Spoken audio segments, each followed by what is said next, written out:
Raised by a single mother who struggled to provide for her children, Malcolm Mitchell's life could have turned out so differently.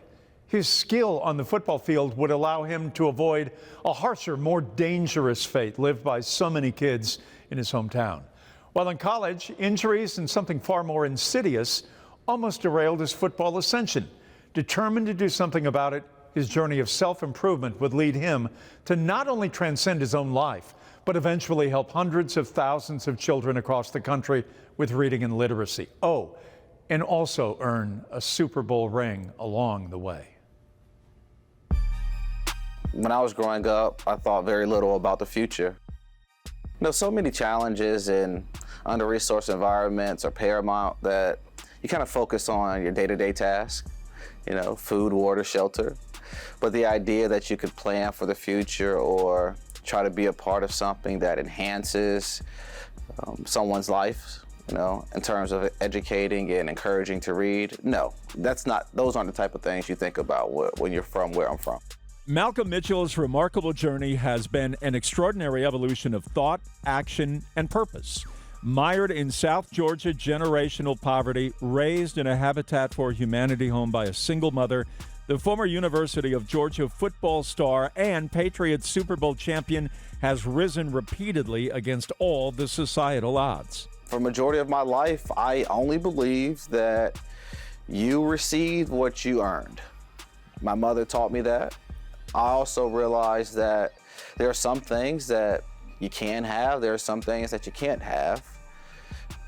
But at the end of the day, I was gifted the ability to always believe anything was possible. Today, the former wide receiver leads a youth literacy initiative through his foundation, Share the Magic. If we're not willing to invest in the ideal of education to the same way we invest in the ideal of sports, there's somewhere in Georgia, there was just a $65 million high school football stadium built.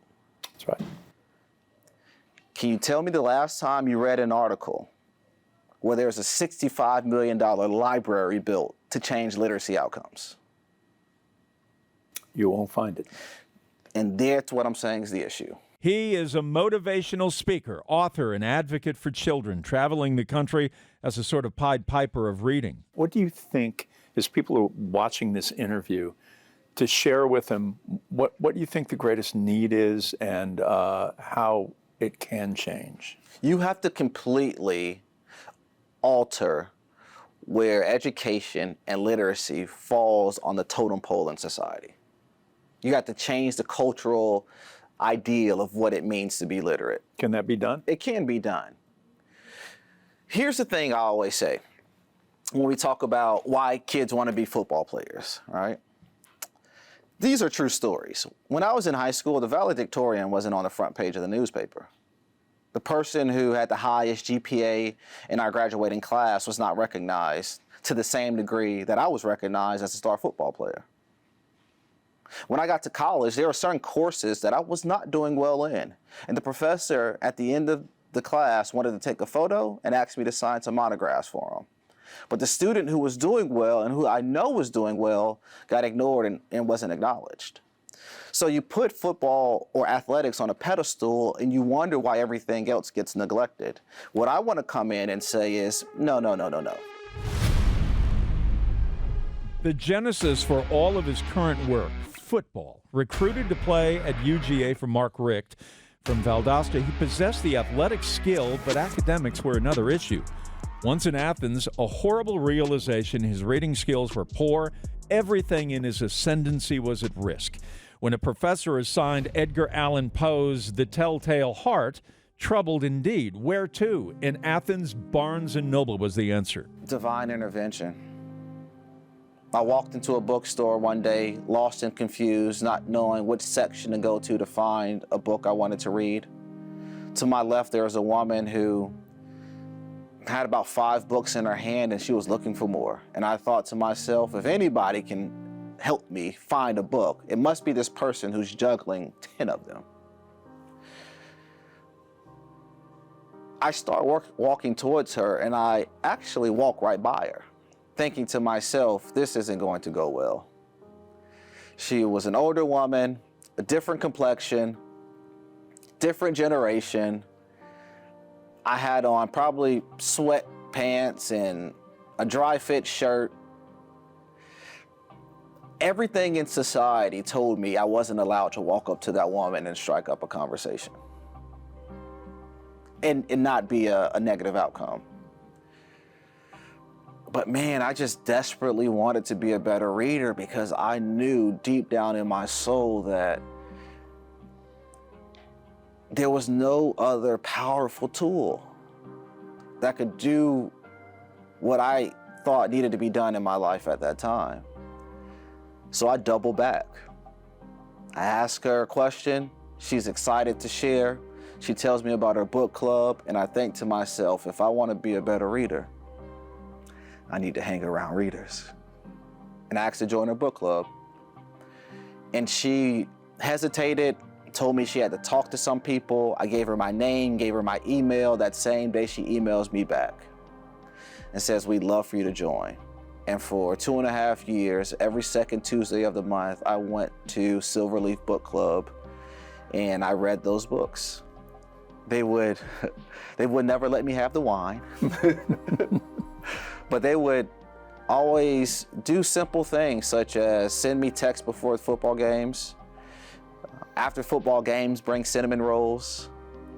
And they just showered me with what I needed at that moment, which was a community of readers that just encouraged me to be the best version of me no matter what. Mitchell did not give up, just as he didn't quit when finding himself in trouble and people in Valdosta were saying his life would be like others, filled with jail time.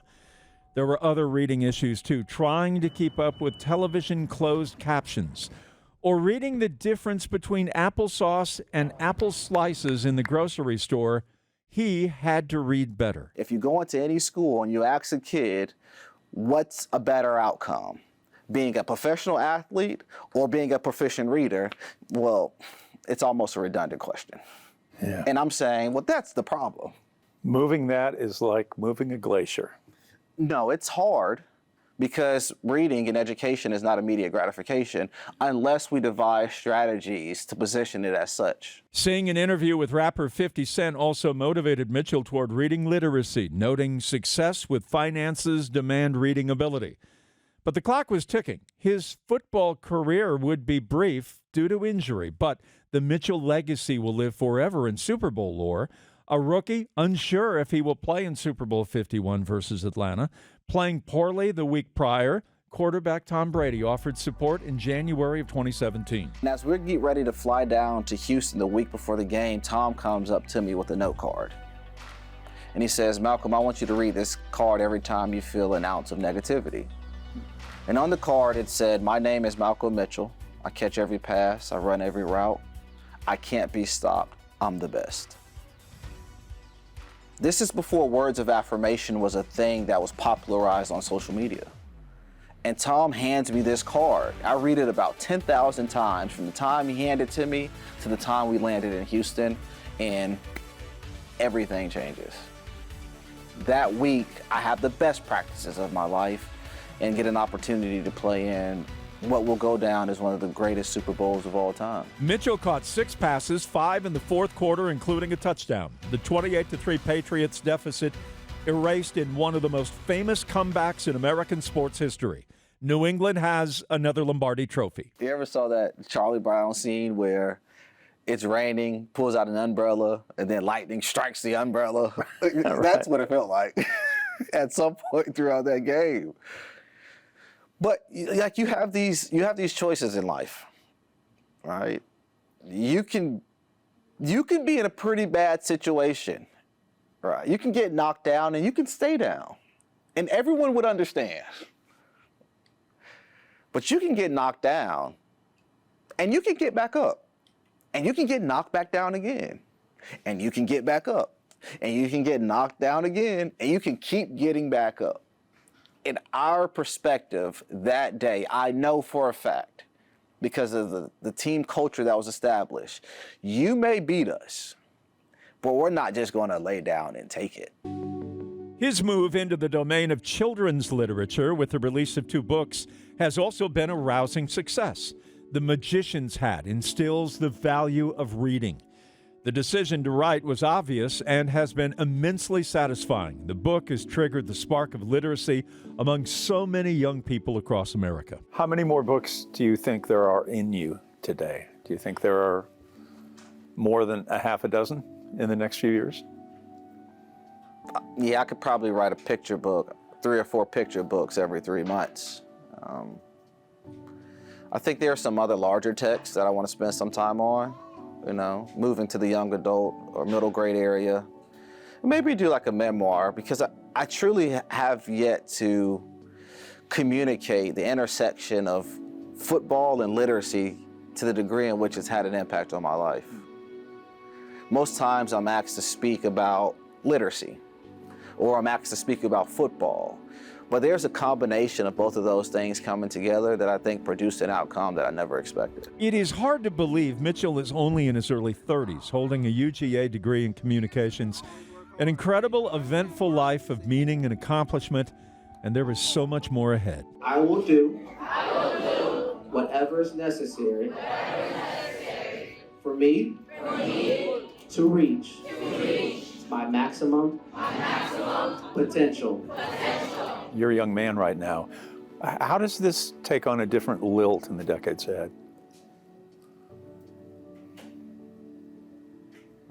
I sit up late at night on my back porch wondering the same thing. I have no idea. But it will evolve. Evolution is necessary. How will it evolve? I'm not sure. Will I ever stop doing the work? Not as long as I'm breathing. Each year, Mitchell teams up with the Georgia Council on Literacy to get children pumped up about reading at the annual Georgia Reads Day. GPB streams the event live, so even if your children can't get there, they can still share in the joy of reading. For Georgia Legends, I'm Jeff Hullinger.